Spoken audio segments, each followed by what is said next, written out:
Hello everyone, नमस्कार दोस्तों। Welcome to true IAS and PCS. Continue करते हैं दोस्तों अपनी साइकोलॉजी की डिस्कशन को। प्रीवियस लेक्चर में हम लोग बात कर रहे थे कि साइकोलॉजी का क्या लिंक है दूसरे डिसिप्लिन्स के साथ। मैंने आपको इंट्रोडक्शन तो काफ़ी ज़्यादा कॉम्प्रिहेंसिव तरीके से समझा दिया था। अब हम बात करते हैं, एक एक डिसिप्लिन को उठाकर देखते हैं और उसका लिंक देखते हैं कि साइकोलॉजी के साथ उसका क्या ताल्लुकात है, क्या लिंक है। सबसे पहले दोस्तों हम बात करेंगे फिलॉसफी के बारे में। मैंने आपको साइकोलॉजी की डिस्कशंस में शुरुआत में ही बताया था, दुनिया की सारी मेजर साइंसेस जो निकली हुई हैं, जो इमर्ज हुई हैं, वो एक मेजर फील्ड से निकली है जिसको हम कहते हैं फिलॉसफी। आप चाहे फिर बात फिजिकल साइंसेस की कर लो, जैसे फिजिक्स, केमिस्ट्री, बायोलॉजी, या फिर आप बात कर लो साइकोलॉजी की, सोशियोलॉजी की। वेरियस जो डिसिप्लिन्स इमर्ज हुए हैं, स्पेशली साइंस की जो फील्ड्स इमर्ज हुई हैं, वो फिलॉसफी से ही हुई है।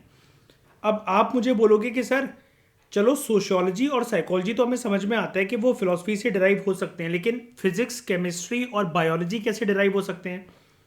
फिलॉसफी की फील्ड के अंदर दोस्तों सबसे मेन चीज़ होती है इंसान का सोचना, यानी कि थिंकिंग। इंसान ने बहुत सारी चीज़ों के बारे में सोचा। अब इंसान बहुत कुछ सोचते हैं, लेकिन बहुत सारी चीज़ों के इंसान को ना आंसर नहीं मिल पाते हैं। तो उन आंसर्स को एड्रेस करने के लिए जो फिजिकल फिनोमेना थे उसके लिए फिजिक्स इवॉल्व हो गई, जो केमिकल फिनोमेना थे उसके लिए केमिस्ट्री इवॉल्व हो गई, और जो बायोलॉजिकल प्रोसेसेस को एक्सप्लेन करने वाली बात थी उसके लिए बायोलॉजी इवॉल्व हो गई।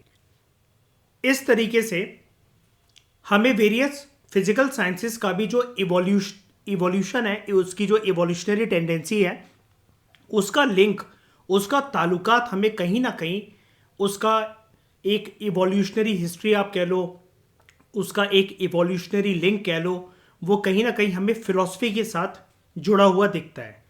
अब यहाँ पर हमें सिर्फ एक ही बात करनी है कि साइकोलॉजी जो है वो कैसे फिलॉसफी के साथ कनेक्टेड है। तो इसको समझते हैं। देखो, शुरुआती दौर में क्या होता था कि जो फिलॉसफी है वो पहले आई, साइकोलॉजी बाद में आई। Until the end of 19th century, 19वीं शताब्दी के अंत तक कुछ जो ऐसे कंसर्न्स थे जो आज के समय में कंटेम्प्ररी साइकोलॉजी के पार्ट है, ठीक है, यानी कि इंडिविजुअल के थिंकिंग पैटर्न को, मोटिवेशंस को, इमोशंस को साइकोलॉजी का जो डिसिप्लिन है वो बखूबी तरीके से हमें समझाता है। साइकोलॉजी का डिसिप्लिन, साइकोलॉजी की field, psychology as a subject.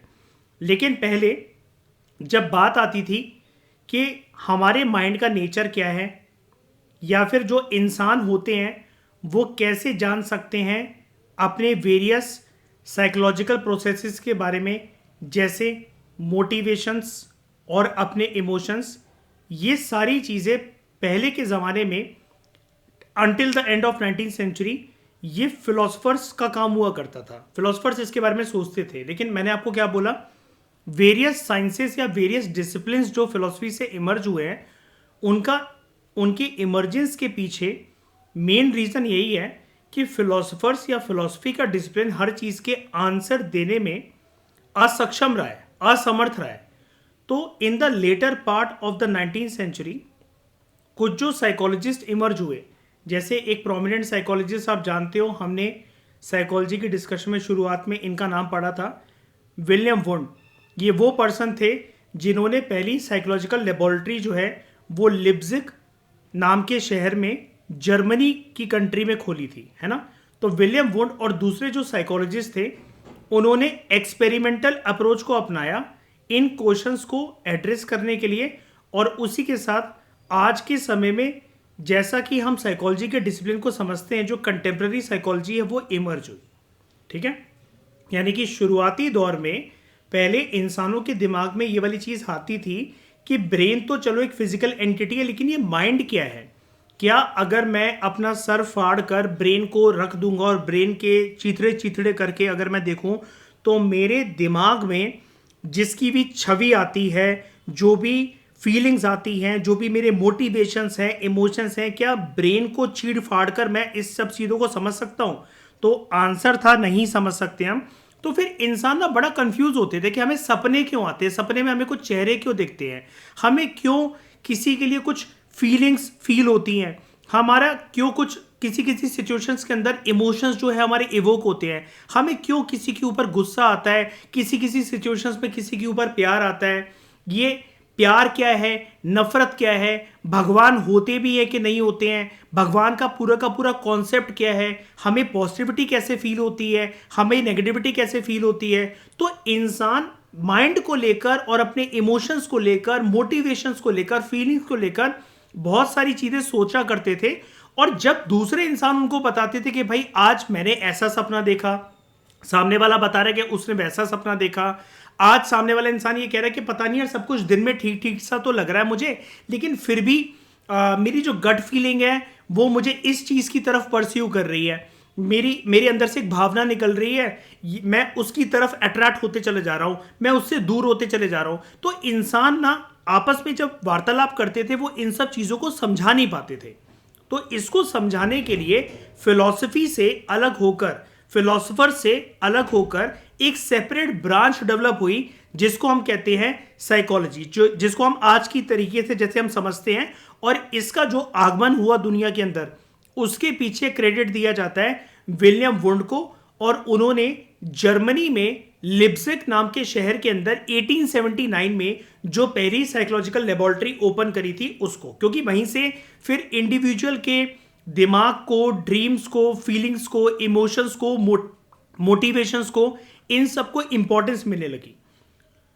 तो आज के समय में हम जानते हैं कि साइकोलॉजी जो है वो एक साइंस की डिसिप्लिन की तरह, एक साइंस के सब्जेक्ट की तरह वर्क करता है, लेकिन इसका जो बैकग्राउंड है, इसका जो बेस है, कहीं ना कहीं वो फिलॉसफी से ही जुड़ा हुआ है। कैसे जुड़ा हुआ है?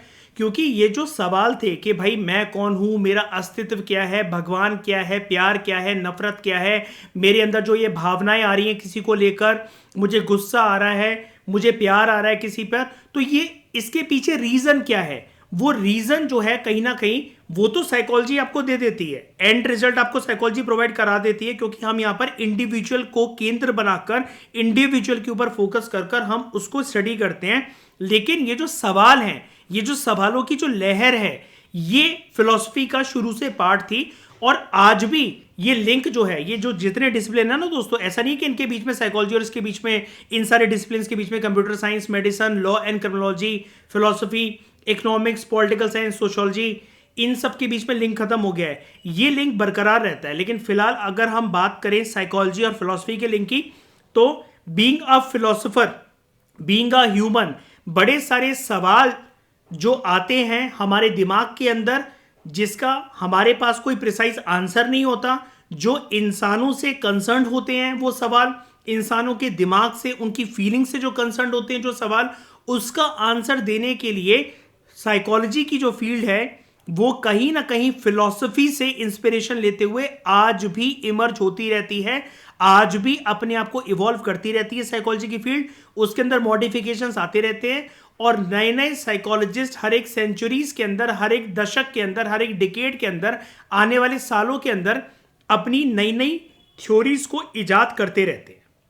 ठीक है, पर्टिकुलरली साइकोलॉजी और फिलॉसफी के बीच में अगर आपको एक लिंक जानना है, तो पर्टिकुलरली यहां पर जो लिंक है, it is with respect two methods of knowing, कि आप सबसे पहले चीजों को जानो जिसके आंसर फिलॉसफी में आपको नहीं मिल सकते, वो साइकोलॉजी में मिल सकते हैं। और सबसे इंपॉर्टेंट चीज कि इंसान का व्यवहार, रवैया, बर्ताव, ओवरऑल उसका जो नेचर है, इंसान की जो पर्सनैलिटी है वो दूसरे इंसानों से कैसे अलग है, इस चीज को गहराई में जाकर अगर हम समझें, सीखें और इससे इंस्पिरेशन ड्रॉ करें और फिर हम किसी एक थ्योरी पर या एक आंसर पर आए, तो यहां पर एक लिंक ऑटोमेटिकली स्टैब्लिश होता है फिलॉसफी और साइकोलॉजी के बीच में। रिया, समझ में आया कि फिलॉसफी साइकोलॉजी से कैसे कनेक्टेड है? क्लियर है रिया? कोई डाउट? तो ये चीज आपको समझ में आ गई। अब हम बात करते हैं साइकोलॉजी का क्या लिंक है मेडिसिन की फील्ड के साथ।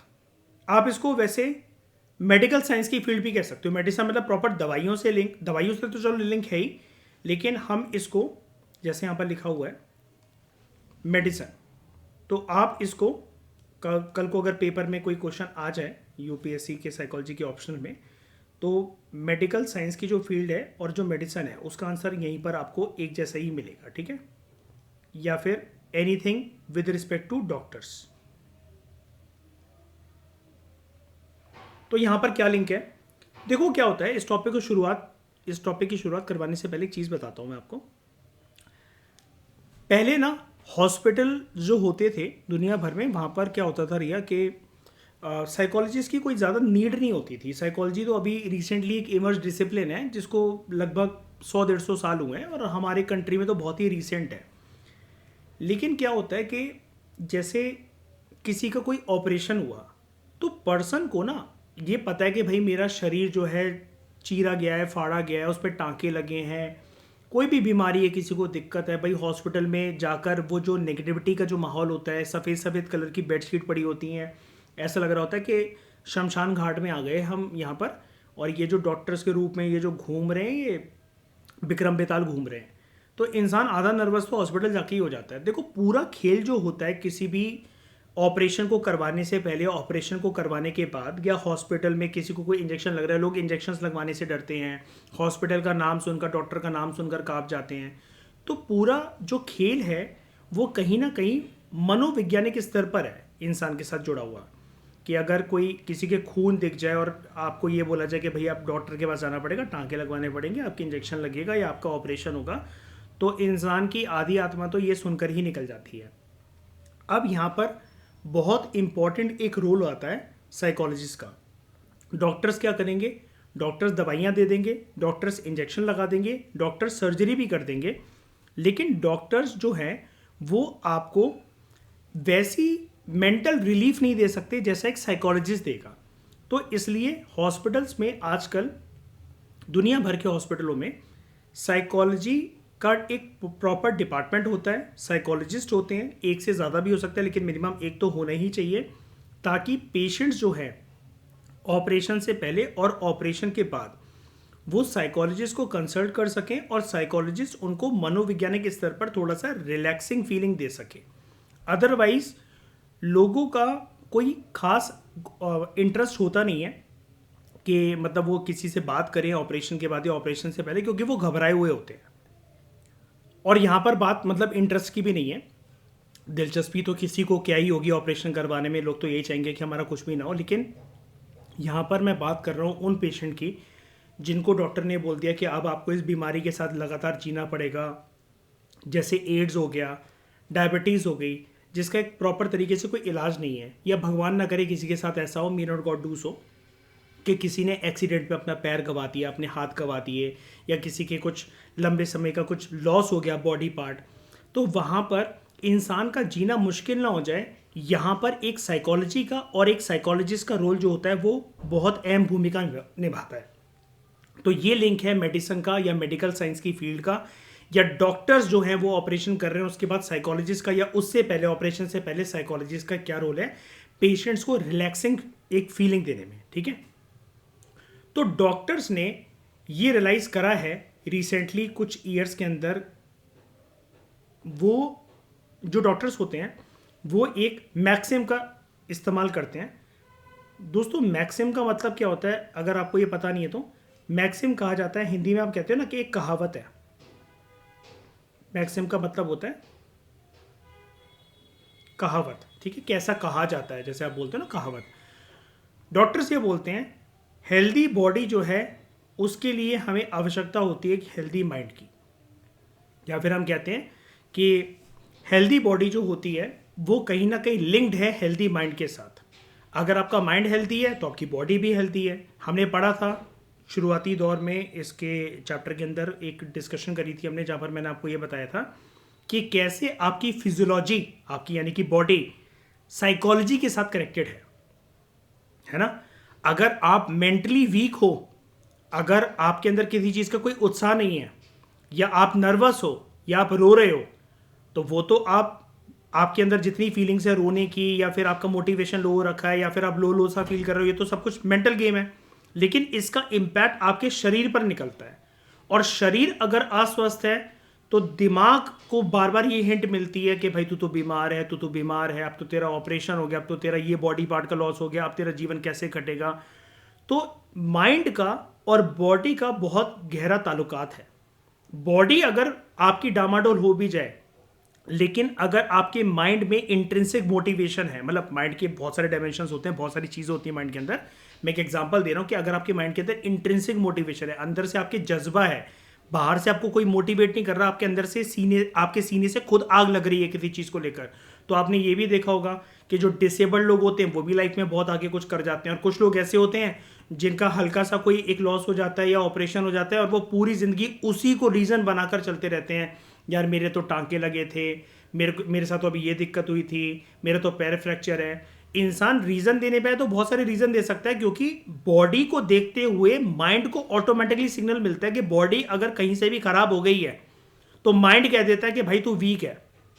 लेकिन अगर माइंड आपका एक्टिव है तो वो बॉडी को सिग्नल ये देता है कि ये कोई रीज़न नहीं है ये वाला काम ना करने का। ठीक है, तो साइकोलॉजिस्ट ये कहते हैं कि काफ़ी हद तक ये वाली चीज़, डॉक्टरों का ये जो कहना है कि हेल्दी बॉडी के लिए हमें हेल्दी माइंड की रिक्वायरमेंट है, ये काफ़ी हद तक सही है। बड़े सारे जो हॉस्पिटल्स हैं, जैसा कि मैंने आपको बताया, आजकल जो हॉस्पिटल्स होते हैं वो साइकोलॉजिस्ट को भी, साइकोलॉजी का एक डिपार्टमेंट बनाते हैं और साइकोलॉजिस्ट को एम्प्लॉय करते हैं अपने हॉस्पिटल्स के अंदर। उनका एक सेपरेट चेम्बर होता है जहाँ पर कोई भी जो पेशेंट होता है उसको प्री ऑपरेटिव स्टेज में और पोस्ट ऑपरेटिव स्टेज में, यानी कि ऑपरेशन से पहले और ऑपरेशन के बाद, डॉक्टर ये सलाह देता है कि आप एक बार ही ना साइकोलॉजिस्ट से जाके कंसल्ट कर लो, क्योंकि डॉक्टर जानता है ऑपरेशन करवाने से पहले, ऑपरेशन करवाने के बाद जो पेशेंट है तो वो इंसान ही, और अगर उसकी मनोवैज्ञानिक स्थिति बिगड़ी तो ऑपरेशन भले ही उसका सक्सेसफुल हो, या ऐसा कुछ ऑपरेशन जो उसका होने जा रहा है ऐसा कोई बहुत बड़ा ऑपरेशन ना हो, लेकिन इंसान बहुत ज़्यादा घबराकर अपने आप को और ज़्यादा बीमार कर सकता है। जैसे आजकल क्या होता है, जो लेडीज़ प्रेग्नेंट होती है और जो बेबी को डिलीवर करने वाली होती है, और जिस दिन उनकी डिलीवरी होती है तो डॉक्टर्स ना ये बोलते हैं उनसे कि आप ना साइकोलॉजिस्ट, मतलब साइकोलॉजिस्ट को भी वो बुलाते हैं, साइकोलॉजिस्ट और डॉक्टर्स कंबाइंडली मिलकर ये बात करते हैं उस लेडी से कि हो सकता है कि जब हम आपका ऑपरेशन करें और बेबी को बाहर निकालें और जब आपको होश आए तो कुछ पलों के लिए, कुछ मिनटों के लिए, आधे घंटे के लिए आप आंखें खोलो भी तब भी आपको कुछ भी ना दिखाई दे और आपको अंधेरा अंधेरा दिखाई दे। तो वो ये वाली चीज़ एक लेडी को पहले ही बोल देते हैं ताकि एक लेडी मेंटली प्रिपेयर हो जाए। साइकोलॉजिस्ट उसको ये समझाते हैं उस लेडी को कि बेबी को डिलीवर करने के बाद जब आप होश में आओगे तो हो सकता है कि आपको 15-20 मिनट तक, आधे घंटे, 1.5 घंटा, 2.5 घंटे तक कुछ नज़र ना आए, आंखें खोलने के बावजूद भी आपको सब ब्लैक ब्लैक नज़र आए। तो घबराना नहीं, आप थोड़ी देर में जैसे ही हमने आपको जो इंजेक्शंस दे रखे हैं उन दवाइयों का असर जैसे ही खत्म हो जाएगा, आपको फिर से सब कुछ दिखने लगेगा और आप बिल्कुल नॉर्मल हो जाओगे। तो ये चीज़ समझाना पहले से पेशेंट को बहुत ज़रूरी होती है ताकि पेशेंट जो है उसकी मनोवैज्ञानिक जो स्थिति है वो बिगड़े ना। यहां पर रोल आता है साइकोलॉजिस्ट का, ठीक है, पेशेंट्स को ट्रीट करने में। करना तो सब कुछ डॉक्टर को ही है, लेकिन साइकोलॉजिस्ट मनोवैज्ञानिक स्थिति के साथ पेशेंट की खिलवाड़ नहीं होने देगा या होने देगी। तो जो रोल है साइकोलॉजिस्ट का वो यहां पर भी आता है। जरूरी नहीं है कि हम सारी एग्जांपल्स ऑपरेशन से पहले और ऑपरेशन के बाद के दें, यानी कि प्री ऑपरेटिव स्टेज या पोस्ट ऑपरेटिव स्टेज के दें। साइकोलॉजिस्ट का रोल यहाँ पर भी आता है। आपने बहुत बार देखा होगा कि हॉस्पिटल्स जो होते हैं वो ना एंटी स्मोकिंग कैंपेन चलाते हैं, या फिर संडे को कुछ ऐसा कुछ हैबिट्स के ऊपर काम करने के लिए उन्होंने एक सेमिनार कंडक्ट कर रखा होता है, ताकि साइकोलॉजिस्ट लोगों को ये बता सके कि आपको कुछ बिहेवियर के अंदर एंगेज नहीं होना है और लोगों को प्रिवेंट कर सकें, ताकि लोग हेल्थ हजार्डस बिहेवियर के अंदर बिल्कुल भी एंगेजमेंट अपनी ना दिखाएं। And they should adhere to, adhere का मतलब होता है स्टिक होना, दे शुड एडहेयर टू जो उनको डॉक्टर ने जो रेजिमेन प्रोवाइड कर रखी है। यहां पर एक वर्ड आ रहा है आपके लिए, हो सकता है आप सबके लिए एक नया वर्ड हो, रेजिमेन। रेजिमेन का मतलब ये होता है दोस्तों एक set of rules. Regimen is set of rules regarding food, exercise या फिर किसी भी प्रकार का मेडिकल ट्रीटमेंट। अब आप बोलोगे सर फूड और एक्सरसाइज तो हमें समझ में आता है, लेकिन मेडिकल ट्रीटमेंट के लिए सेट ऑफ रूल्स कैसे? देखो, हो सकता है कि किसी की बीमारी आगे चलकर बड़ी बन जाए, तो यहाँ पर डॉक्टर्स या साइकोलॉजिस्ट पेशेंट को ये बोलते हैं कि भाई साहब आप अपना इलाज करवा लो इस चीज़ का, अगर ये बीमारी बड़ी बन गई तो आपको बहुत दिक्कत हो सकती है, ठीक है। और ये रेजिमेंट इसलिए दिया जाता है पेशेंट्स को ताकि ऑब्वियस ही बात है वो हेल्दी रह सके, या फिर अगर कुछ उनकी हेल्थ के साथ खिलवाड़ हो रखी है तो उनको कुछ ऐसी हैबिट्स अडॉप्ट करनी है जिसके माध्यम से वो अपनी हेल्थ को इम्प्रूव कर सके पेशेंट, ठीक है। तो साइकोलॉजिस्ट का रोल ये यहाँ पर भी आता है। राइटर आपसे यहाँ पर ये कह रहे हैं कि लोगों को प्रिवेंट करना, लोगों को रोकना कि वो हेल्थ हजार्डस बिहेवियर के अंदर एंगेज ना हो, और वो स्टिक करें जो डॉक्टर्स ने उनको जो एक डाइट प्लान बता रखा होता है, या फिर इस टाइम पर दवाइयाँ खानी है, या फिर इस चीज़ में आपको जो ऑपरेशन वगैरह अगर आपको करवाना है नियर फ्यूचर के अंदर तो आप उसमें देरी ना लगाओ, जल्द से जल्द उसको करवा लो। बीमारी को बड़ी बनने से पहले उसको रोक देना चाहिए अगर आपको डॉक्टर्स ये कहते हैं। तो साइकोलॉजिस्ट की भी अहम भूमिका यहाँ पर ये आती है। तो ये कुछ ऐसे इंपॉर्टेंट एरियाज़ हैं जहाँ पर ये दोनों डिसिप्लिन साथ में आकर काम करते हैं, यानी कि मेडिकल साइंस की फील्ड और साइकोलॉजी की फील्ड। अब कुछ जो पेशेंट्स होते हैं दे सफ़र फ्रॉम कैंसर, एड्स, या वो फिजिकली चैलेंज होते हैं, ठीक है। या फिर कभी कभार डॉक्टर्स को हैंडल करना पड़ता है ऐसे पेशेंट्स को जो कि आईसीयू में भर्ती हो रखे हैं, या फिर कभी कभार ऐसे पेशेंट्स के साथ भी सामना करना पड़ता है जो कि अभी अभी ऑपरेशन करवाकर बाहर आए हैं ऑपरेशन थिएटर से, पोस्ट ऑपरेटिव केयर, ठीक है, ऑपरेशन के बाद मतलब। तो वहाँ पर डॉक्टर्स को ये फील होता है कि पेशेंट्स को ना साइकोलॉजिकल काउंसलिंग दिलवानी चाहिए। अब साइकोलॉजिकल काउंसलिंग ऑब्वियस ही बात है ताकि पेशेंट जो है, अगर वो एंग्शियस हो रहे हैं पेशेंट, ठीक है, अगर वो एंग्जाइटी का सामना कर रहे हैं तो उनका जो एंग्जाइटी का जो लेवल है उसको कम करना, ताकि पेशेंट जो है वो घबराए ना। कोई भी डॉक्टर ऐसा तो बोलेगा नहीं भाई साहब अब तो आपको ये बीमारी हो गई, अब तो आपकी लंका लगने वाली है। ऑपरेशन थिएटर में जाने से पहले कोई भी डॉक्टर ये थोड़ी ना बोल देगा अपने पेशेंट से भाई साहब अब तो देखो क्या होगा आपके साथ अंदर जाकर, ये जो बड़ी बड़ी जो सुइयां हैं, ये जो बड़े बड़े जो चाकू हैं, इससे आपका शरीर काटा फाड़ा जाएगा और कोई गारंटी नहीं है कि आप इस ऑपरेशन थिएटर से बाहर निकल पाओगे सक्सेसफुली। हो सकता है आप इस कमरे के अंदर जाओ, बाहर वो लाल कलर का बल्ब जलता है ऑपरेशन थिएटर के अंदर जब तक, और जो डॉक्टर्स होते हैं वो सर्जरी कर रहे होते हैं तो वो उसको ऐसा बोले जैसे ही ये लाल कलर का जो बल्ब है ये बुझ जाएगा आपकी आत्मा भी बुझ जाएगी और आप भोलेनाथ को प्यारे हो जाओगे। ऐसा किसी पेशेंट को कहना ये है, इसका मतलब ये है कि जीते जी उसको मार देना। कोई भी डॉक्टर ऐसी बेवकूफ़ी की बातें नहीं करेगा अपने पेशेंट के साथ। तो उसको हमें रिलैक्स करवाना है पेशेंट को, और यहीं पर साइकोलॉजी की एक अहम भूमिका सामने आती है। एक जो सक्सेसफुल डॉक्टर होगा वो हमेशा ध्यान रखेगा कि उसके पेशेंट की दो प्रकार की जो हेल्थ हैं वो बरकरार रहे, एक पेशेंट की साइकोलॉजिकल हेल्थ और दूसरी उसकी फिजिकल वेलबींग। फिजिकली भी पेशेंट हेल्दी हो, साइकोलॉजिकली भी हेल्दी हो, बिकॉज हेल्दी बॉडी के लिए हमें हेल्दी माइंड की रिक्वायरमेंट होती है, ठीक है। तो ये दो फील्ड दोस्तों हमने अच्छी तरीके से समझी। आगे की बात हम करेंगे, और भी फील्ड्स हमारी बाकी हैं जिसके साथ हमें साइकोलॉजी का कनेक्शन अपनाना है। अगले लेक्चर में हम स्टार्ट करेंगे कि कैसे साइकोलॉजी कनेक्टेड है इन 3 डिसिप्लिन्स के साथ, which are economics, political science and sociology, ठीक है। तो इस डिस्कशन में दोस्तों फिलहाल इतना ही। Thank you very much for discussion.